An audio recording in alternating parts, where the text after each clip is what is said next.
I once heard it said that our public schools are like campfires where students, faculty, alumni, and the community gather for warmth and renewal.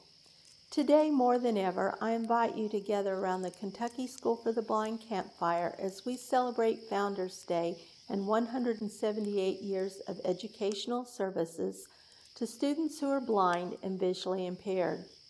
I believe all of us could use a little warmth as we take a brief stroll down memory lane and gather a few twigs of strength to rekindle the flame that the coronavirus pandemic has sought to extinguish. 178 years, 1842 to 2020, is a long time.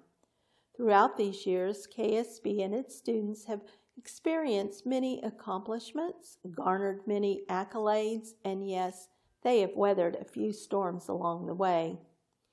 In lamenting the abrupt and early closure to this school year, I began to rummage through some old annual reports and discovered a few times KSB has to end the school year early due to outbreaks of illness and war.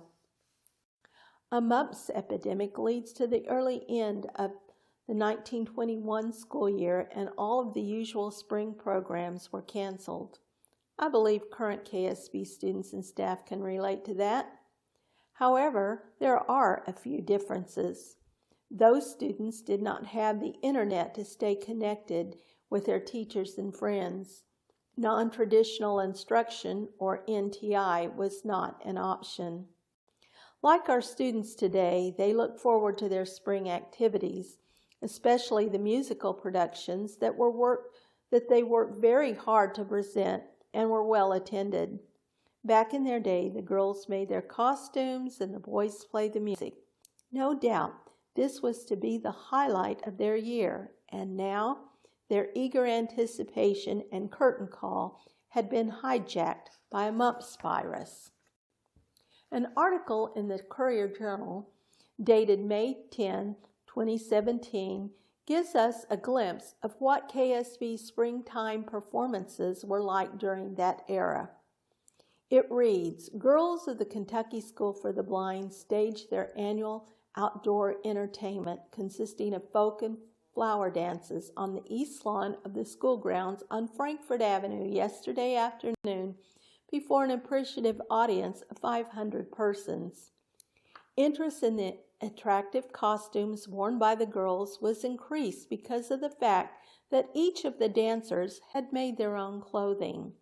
The dances were staged under the direction of Miss M. Bly Allen, a teacher of the school, and the boys of the Negro department of the blind school furnished the music. Spring forward with me to the 1924-25 school year. Students stayed at KSB throughout the Christmas break because bad weather made it too difficult and dangerous to travel. Can you imagine at a young age not being able to be with your family at Christmas?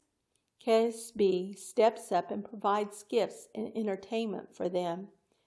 However, heartbreak strikes again in the spring when the school year once again comes to an early close, this time due to a bacterial infection, scarlet fever.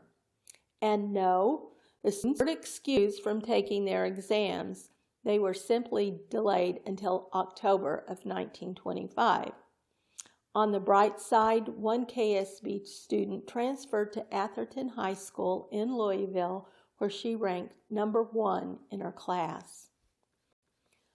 I would be remiss if I didn't recall that in 1862, KSB students were called upon to vacate the premise because Louisville was threatened by federal forces under General Bragg, thus creating a major disruption for students and a nightmare for administrators. An account from the 1862 annual report reads, "KSB grounds and buildings were occupied by federal soldiers.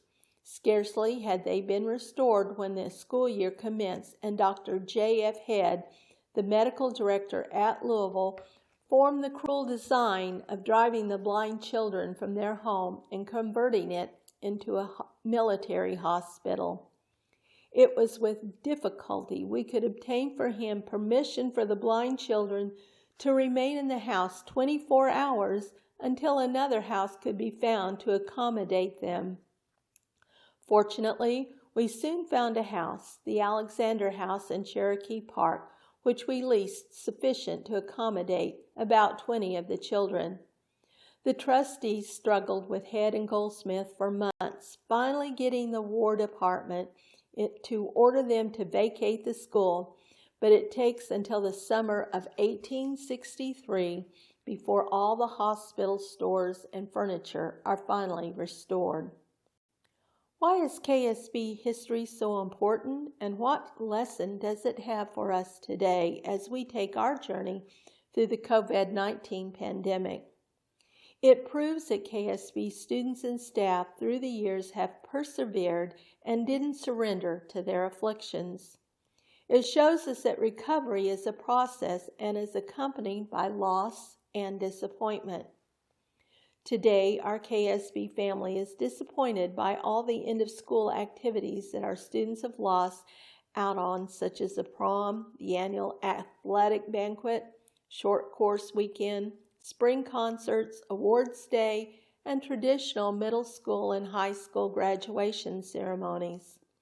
And we are deeply saddened by the loss of former student Charles Burt Boyer, an avid KSB supporter who passed on September 13, 2019, and former elementary teacher Jeannie Brasher, who passed on April 12, 2020.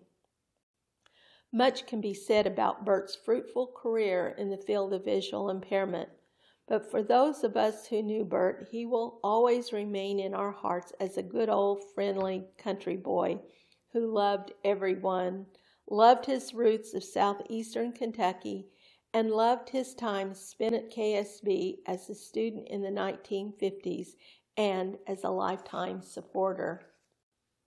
Retired from KSB in 2013, Jeannie Brasher was an outstanding teacher who taught for 45 years both at the Arkansas School for the Blind and KSB. She was smart, loving, and very kind to every child that passed through her classroom. While she was awarded professional honors from organizations in both states, in her own words, the greatest reward was simply the joy and excitement a child expressed after learning something new. Burt and Jeannie, you will be missed by your KSB family. As we reflect on our disappointments and losses from the 2019-20 school year, let us look to those that have trod this way before. I am sure that they would concur that this shall be one of the greatest lessons of our lifetime. As our KSB family is gathered around the campfire, let us resolve to encourage one another and to hold on to the merits that we have gained through our acquaintance with our dear KSB.